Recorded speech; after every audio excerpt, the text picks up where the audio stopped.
आप लोग जो सीनियर रिटायर्ड लोग हैं, आपने 51,000 रुपीज़ सीएम रिलीफ फंड को दिया है। मैं फर्स्ट ऑफ ऑल आपको थैंक यू बोलना चाहता हूँ। कोई भी डोनेशन हो चेक से होना चाहिए, कैश पे नहीं होना चाहिए, और आपने चेक से दिया है। दूसरा बात है कि जो सीनियर्स हैं, मैं आपको भी अनुरोध करना चाहता हूँ कि हमारे सोसाइटी में आज के दिन अगर हमें दिल्ली से कुछ मिलना है, अगर हमको गवर्नमेंट ऑफ इंडिया से कुछ मिलना है, तो हमें अपना अंदर का भी प्रॉब्लम को सॉल्व करना चाहिए।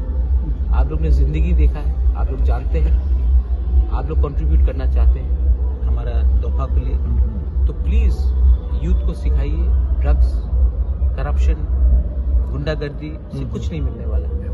अगर हम लोग डिसिप्लिन रहेंगे, फाइनेंशियली ट्रांसपेरेंसी रहेगा, अगर आप लीडर बन गए तो भाषण देने से लीडर नहीं बनेगा। आपको अच्छी तरीके से अपना व्यवहार रखना चाहिए।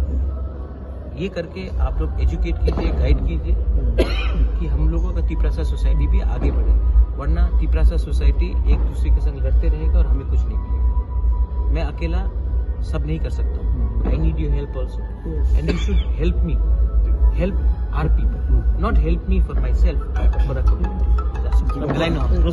Thank you.